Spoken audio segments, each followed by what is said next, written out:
video actually starts that I'm getting my new microphone, my Blue Yeti, at the end of the week, which means that I'm so excited to get it, and yeah, it's gonna be the end of this microphone, so I hope you're gonna enjoy that once it is there. So soon. Anyways, I wanted to make a video with French for once. It's been a very long time since I've done that, and it's kind of my language, and it's kind of fun. I guess I'm not going to do those like too often, but I thought I could do that while waiting for my microphone to make better content. So yeah, I hope you're gonna enjoy it. I'm gonna do some reading and page turning for a first bite. First bite. And then in a second bite, I would be typing and live creating a story. Okay, let's start by reading.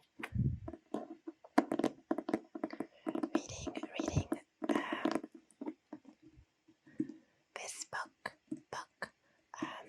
It is Le Tour du Monde en 80 jours, écrit par Jules Verne.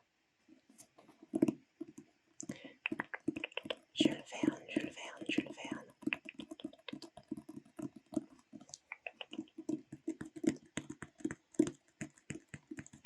It is a very popular author. We learn about him and like things and his stories, especially this one at school. So yeah, I hope you're gonna like it.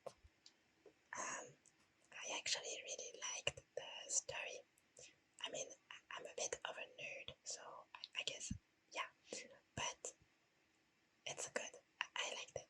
Maybe you know it, maybe you don't. I think it's fun. Anyways, let us tap. Let's tap.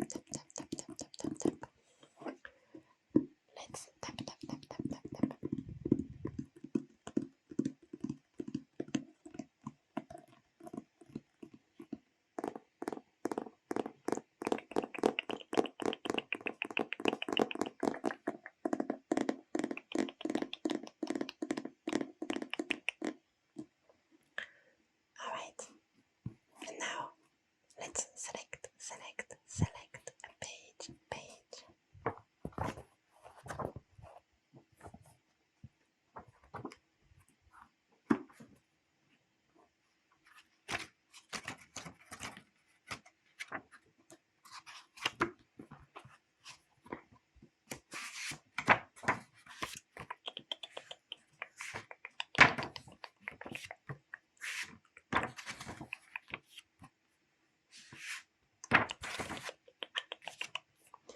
Alright, I'm choosing this one.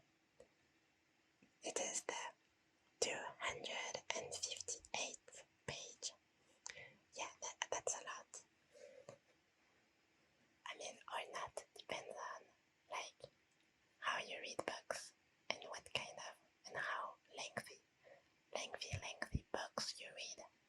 Anyway, so on juge ce qu'il fallut consommer de ce bois sec pour maintenir la vapeur en suffisante pression. Ce jour-là, la dunette, les roufles, les cabines, les logements, le faux pont, tout y passa.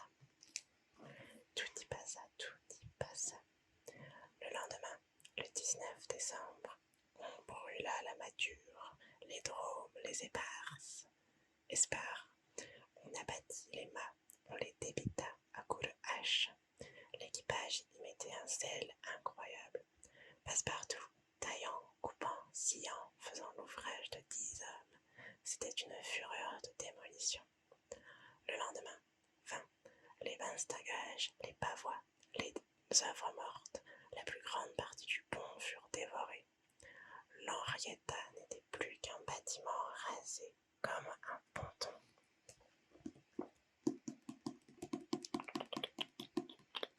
Mais ce jour-là, on avait eu connaissance de la côte d'Irlande et du feu de Fastenay. Toutefois, à 10 heures du soir, le navire n'était encore que par le travers de Queenstown. Phileas Fogg n'avait plus que 24 heures pour atteindre Londres. Or, c'était le temps qu'il fallait à l'Henrietta pour gagner Liverpool. Même en marchant à toute vapeur, et la vapeur allait manquer enfin à l'audacieux gentleman. Monsieur, lui dit alors le capitaine Speedy, qui avait fini par s'intéresser à ses projets, je vous plains vraiment, tout est contre vous. Nous ne sommes encore que devant Queenstown. Ah, fit Fogg, c'est Queenstown, cette ville dont nous apercevons les feux. Oui, pouvons-nous entrer dans le port?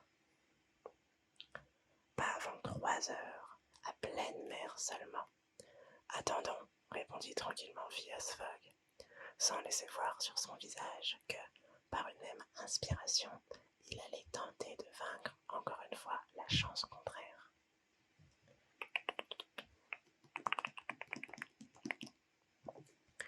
En effet, Queenstown est un port de la côte d'Irlande dans lequel les transatlantiques qui viennent des États-Unis jettent en passant leurs sacs aux lettres. Ces lettres sont emportées à Dublin, par des express toujours prêts à partir. Okay, I'm not used to talking in my ASMR voice in French, so if it's a bit different, excuse me, I'm not used to it. Okay, I know it's my native language and things, but I'm not used to trying to be relaxing and French at the same time. So yeah. Let's choose another page.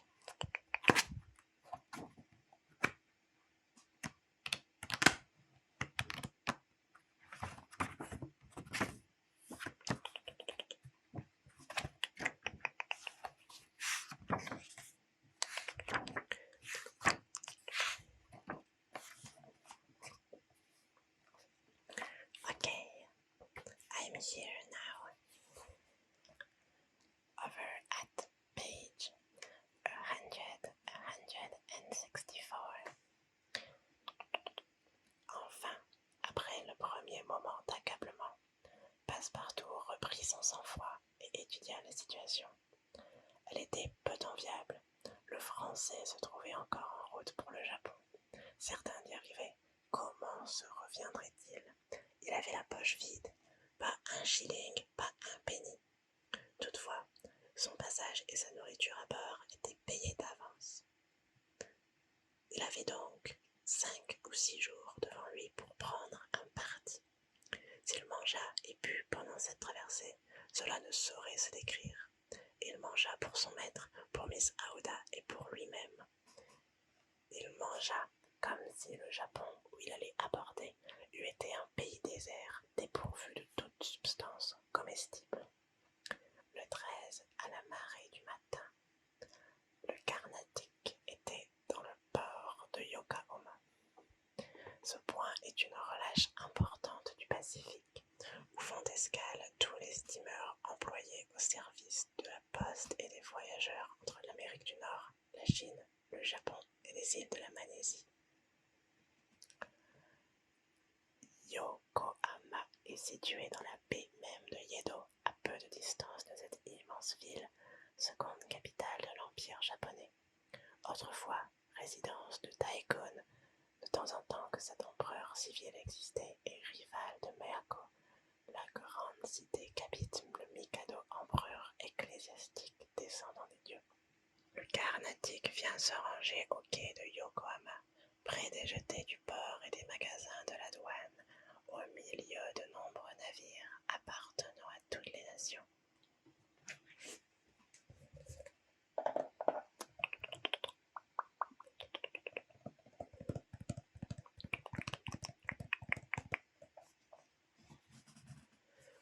let's do a last one, a last extract, a last bit of the book.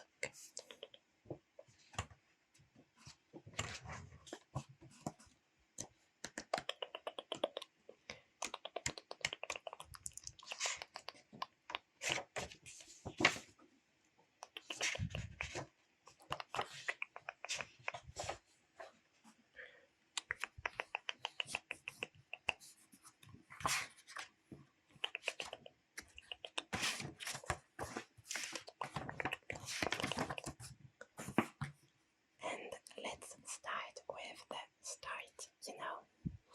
So I am page 1.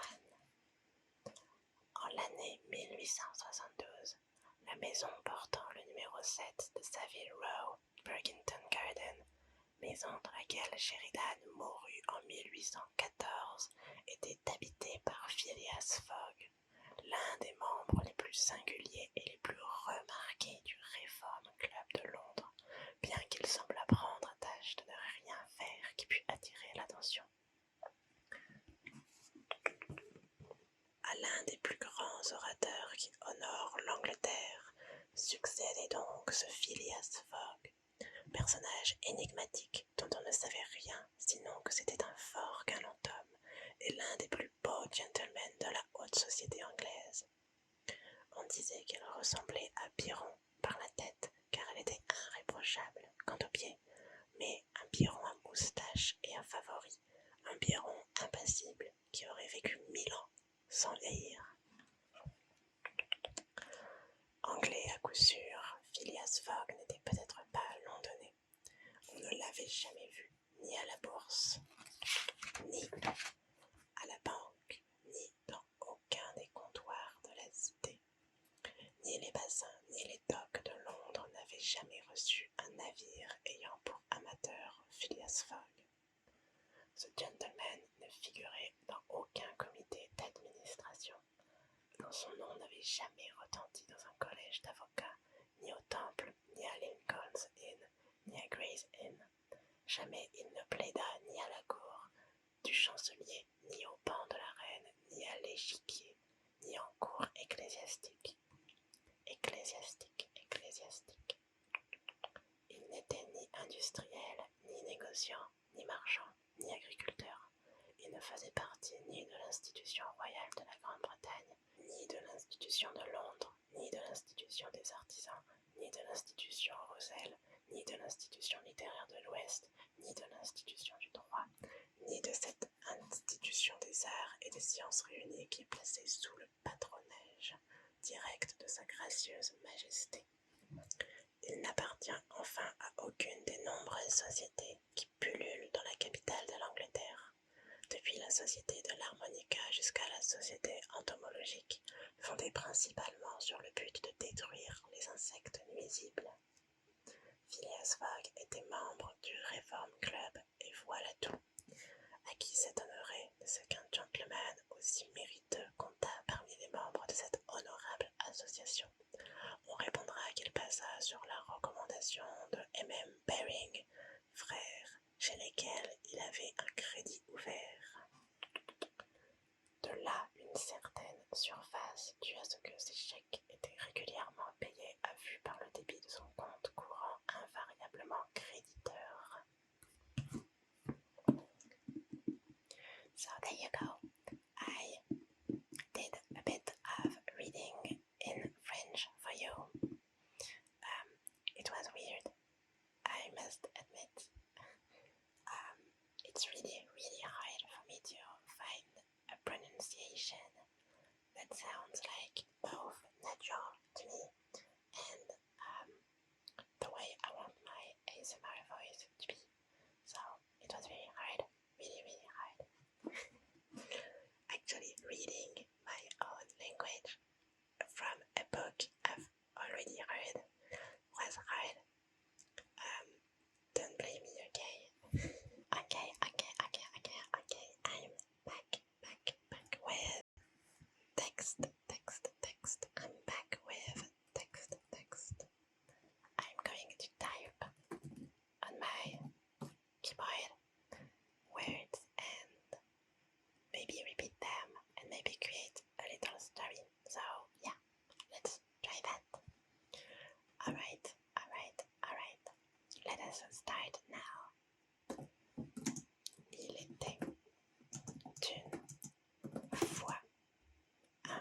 lapin, lapin, lapin, lapin, qui se promenait dans la forêt.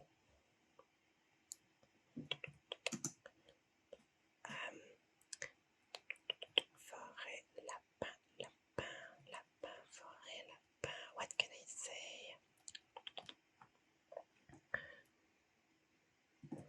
Il découvrit une grotte remplie de champignons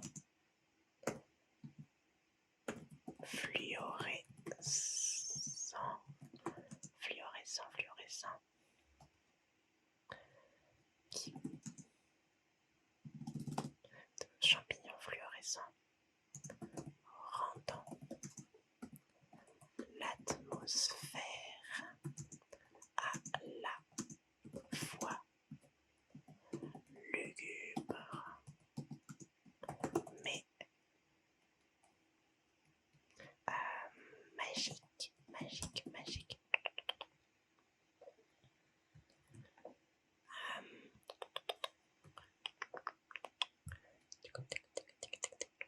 What can I say?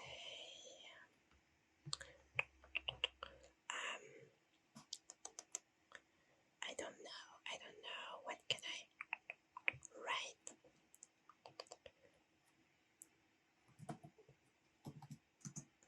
Dans cette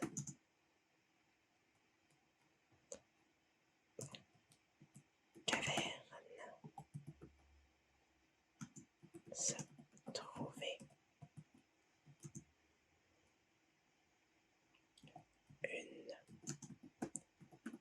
pierre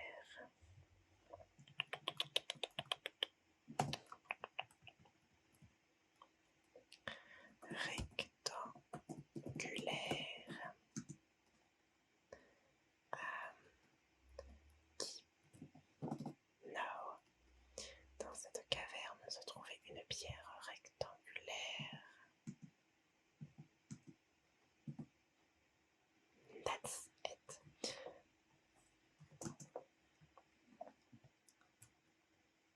Sur celle-ci, what about we add an adjective? Se trouvait une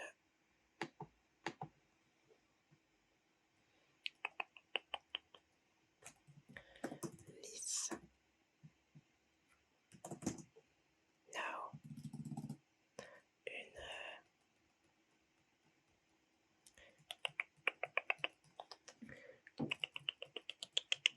I don't know. Une pierre. Une mousseuse. Pierre rectangulaire. Sur celle-ci se trouvaient des parchemins semblant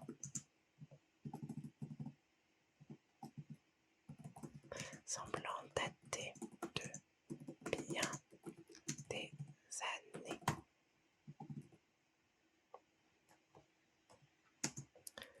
Ceci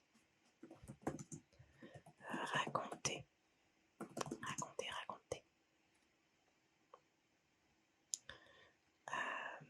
l'histoire des ancêtres de notre héros, le lapin.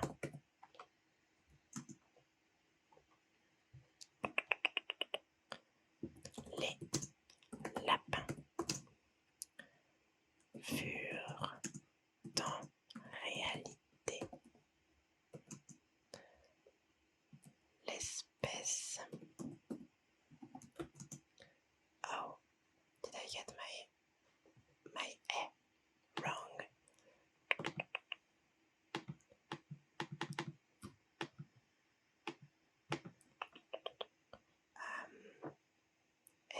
this? Am I dumb? Oh, I think it's just like that. Yeah, ok. Furent en réalité l'espèce dominante lors de la... Non. L'espèce dominante. Il y a des millénaires.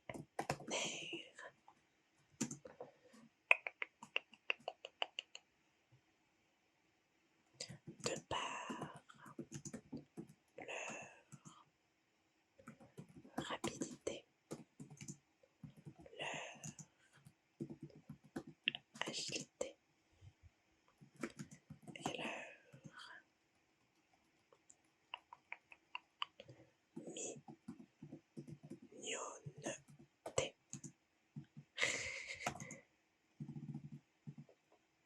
Do you not accept it?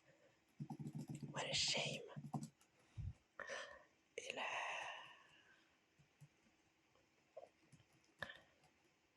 mignonne.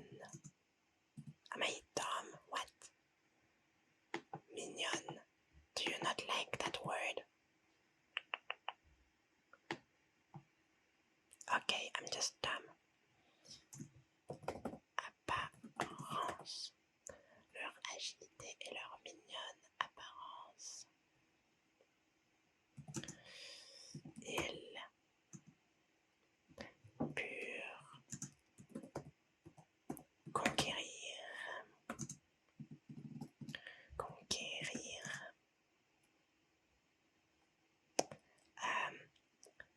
l'espèce. No, I'm dumb again. L'espèce précédente. Les hommes.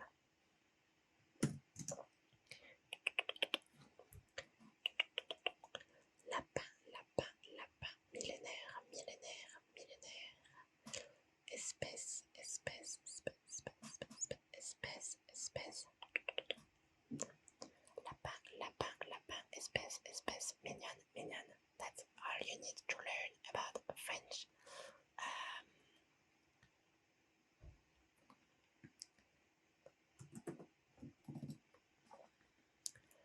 Apprenant toutes ces révélations. Le lapin arriva à une conclusion. Il est capital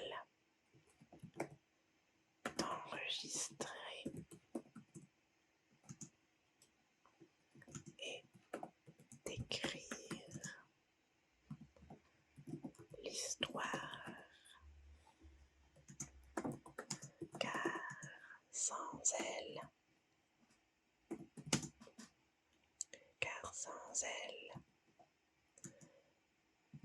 d'énormes mensonges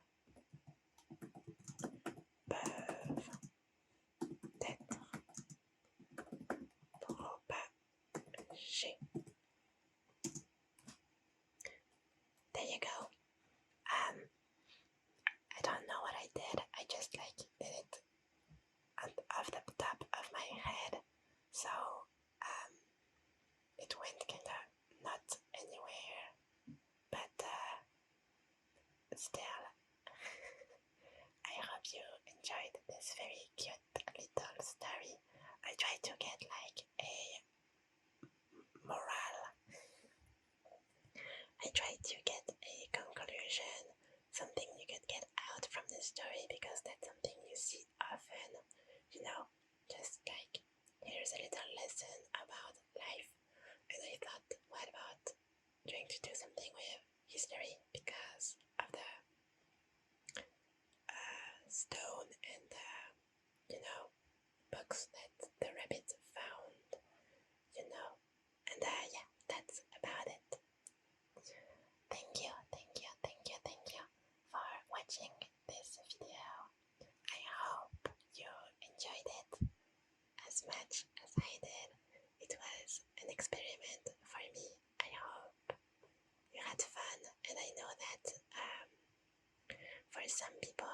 listening to another language that they don't understand can be very relaxing because they can just focus on the sounds rather than what I'm saying.